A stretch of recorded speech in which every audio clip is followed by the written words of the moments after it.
Mary, what on earth is this all about?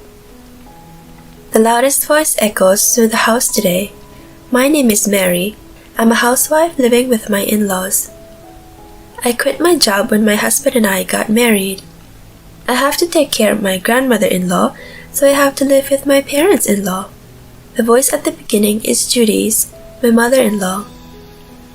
I knew Gabby, my grandmother-in-law, before we got married, and we were good friends. But for some reason, Judy didn't like me. Soon after we moved in together, she started picking on me. Complaining about what I do is the mildest out of all the things she does. Hey Mary, I saw that you've been in touch with a guy on your smartphone. I hope you're not having an affair with him. Judy, did you look in someone's phone again without permission? Please don't do that. This guy is a mutual friend of Michael's. We were just chatting to arrange an outing with the three of us. Yes, she looks in people's cell phones without their permission, and she suspects me having an affair. I must have an affair because I've been in touch with a guy. What kind of thinking is that? There were times where she didn't prepare my dinner. And when that happened, when everyone was asleep, I'd sneak out and eat. I would have talked to my husband about it, but Judy was cunning. She never did anything when my husband or father-in-law were around. I didn't want to worry my husband and make things awkward. Gabby was always there to help me out. Mary, are you okay? You can talk to me about anything. You're always taking care of me. I can't do anything for you, so I'll at least listen to what you have to say. She texted me like that. Gabby is a very energetic person who doesn't look like she's in her 80s. She was knowledgeable about computers and the internet and was well informed about trends. After my grandfather-in-law passed away, she first declined to move in with her son's family and said, I'm finally able to live alone. I'm okay on my own. That's what she said strongly. When she was young, she would ride anywhere as long as she had a motorcycle. She hated injustices, and she would bite back even if she was against a guy or someone who was a big shot. She was known to be one heck of a woman by those around her. She never bullied her daughter-in-law. And because of her personality, Judy was very careful about Gabby. Gabby was very fond of me, and when I was introduced to Michael's family, she has been a good friend to me ever since. Apparently, Judy didn't like that either. One day, we invited all the relatives to my father-in-law's 60th birthday party. I was going to meet my relatives for the first time since the wedding. Judy said, Please don't embarrass me. I understand. I will be quiet, I replied sarcastically. I thought that Judy would not do anything in front of my relatives. But that was a big mistake. I had no idea that she would do something like that to me. That night, I received this message from Gabby.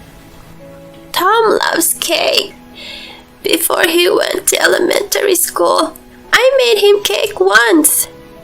He was overjoyed and it was really cute. Tom is my father-in-law. He has a thing for cake. Whenever we're out in the car with the family and we see a cake shop, I wonder if we can stop by for a while. He would change course without even waiting for our response. Mary, why don't you try your hand at baking a cake? I'd love to. I'll make a cake for Tom's birthday celebration. Thus, I ended up making a cake as a surprise. I didn't know what Judy would say if she saw me baking a cake. I worked on it secretly when she was not around. Gabby and I were looking forward to the party. Judy saw how excited I was. What are you smiling about? Hurry up and clean the room. A snide remark from her as always. That's weird. I had already finished cleaning. And when I looked at the room, I saw that she had been scattering garbage since I cleaned it. Oh dear. But I was so excited that I didn't care about that and started to clean again. The day of the party, relatives came one after another.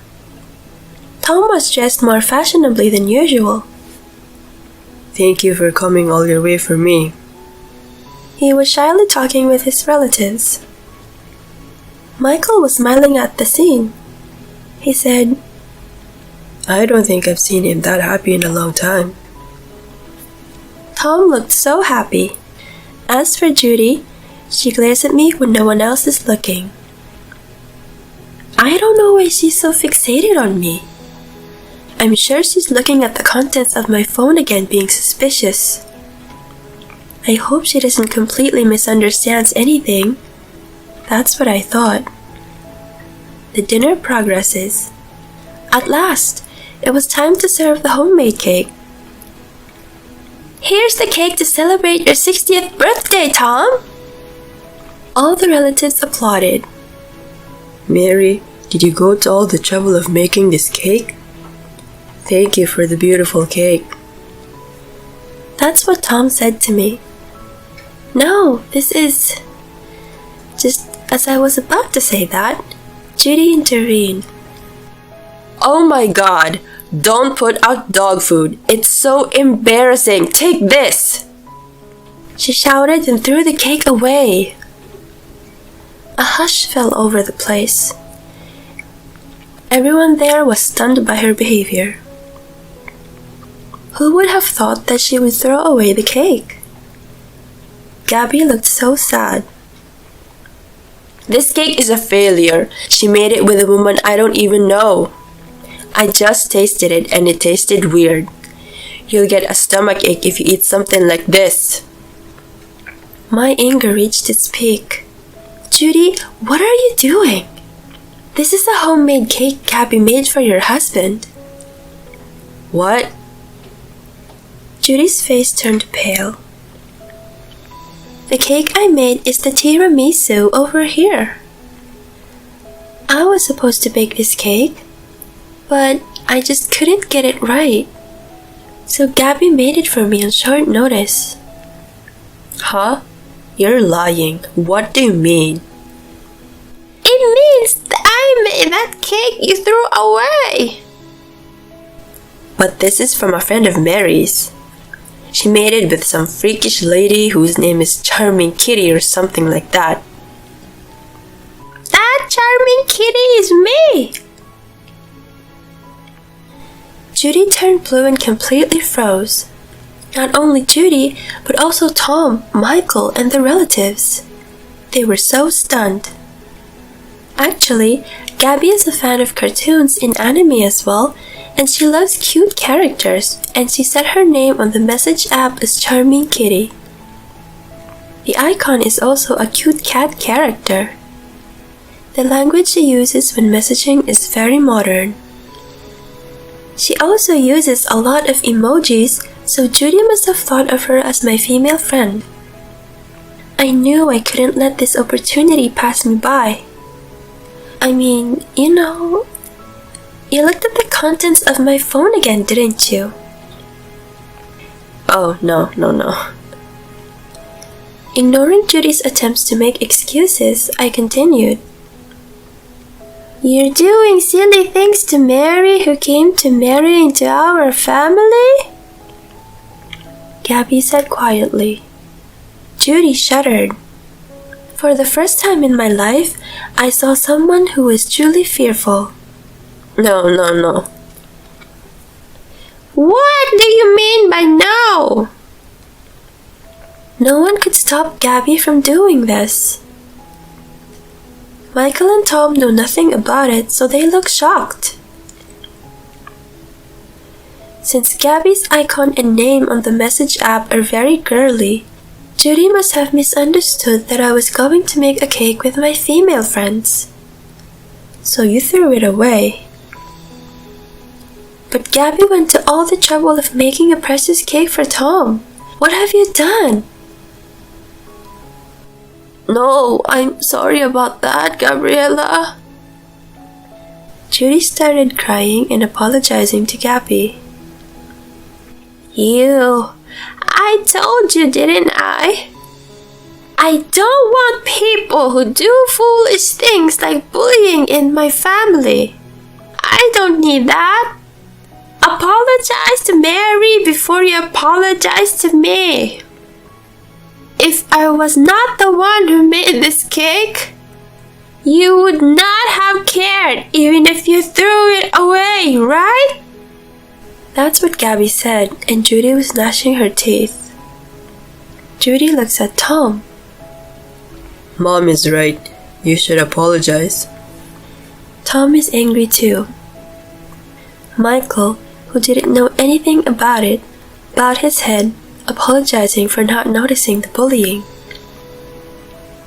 We'll talk about the rest as a family. I'm sorry for making such a fuss when you're all here. Thank you for coming today. With these words from Tom, the party was over. The relatives were leaving in droves. On their way home, they were talking like, I can't believe in this day and age there are still people bullying their daughter-in-laws. I feel sorry for the daughter-in-law who has come to live with them, and left the house. After that, Judy was scolded by all the relatives. I guess she didn't think it would be this big of a deal. After everyone left, we had a discussion. First of all, I apologized. Tom, I'm sorry for making you party like this. I'm sorry it turned out this way. Mary, you have nothing to apologize for. It's my wife's fault for doing this. Mom, I'm sorry about what happened to the cake you made. This is a problem between you two. And since I'm the one who selfishly said that I can take care of myself, I try not to intervene. But after what happened today... Gabby seemed to have a lot more to say since she couldn't say much before. She's still very angry.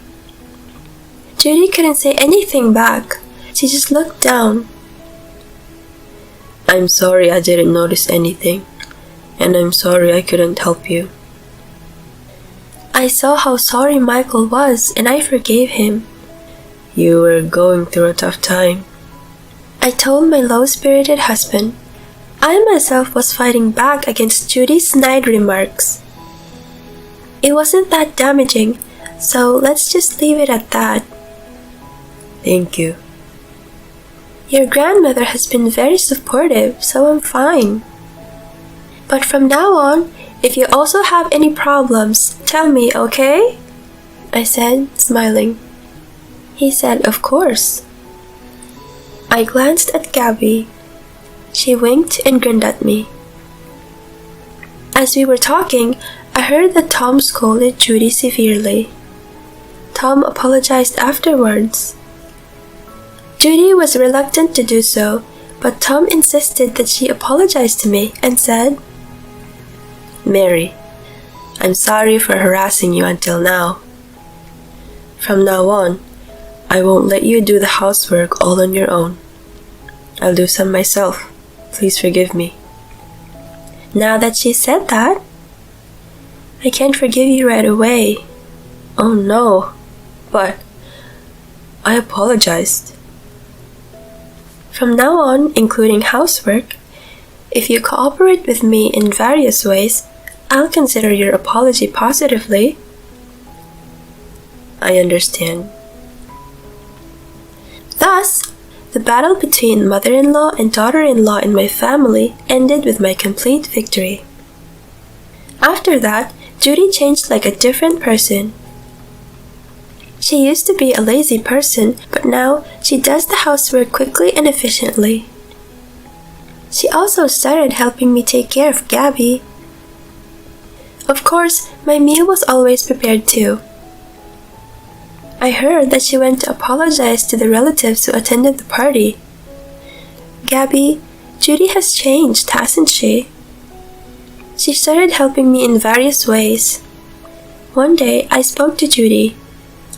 Judy, you've been helping me with housework and stuff. Thank you. What are you talking about? Of course. I'm really sorry for everything I've done to you. Again, I received an apology from Judy. No. We'll do things together from now on.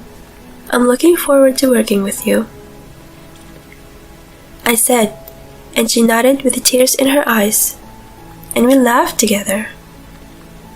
Later, Judy apologized again to Gabby for the cake she threw away. She even asked her to make the cake again so that she could help out as well. Gabriella, could you please make a cake again for Tom? I know I ruined the party like that. I want to celebrate properly again. I see you've changed your mind. Let's make it together with Mary, this time with the three of us. I was glad to hear that and joined in. The cake we made together went very well, and Tom was very happy too. I'm so glad we were able to celebrate once again. For the first time in a long time, we were able to have a drink and enjoy conversation together as a family. There have been a lot of troublesome things since we started living together, but with the help of Gabby and Judy's change of heart, we are now able to live happily together. From now on, if something happens, I won't keep it to myself. I will talk to my husband about it. I feel like my bond with Michael has deepened because of this experience. Even if we have a new family member, I feel like we can do this with peace of mind.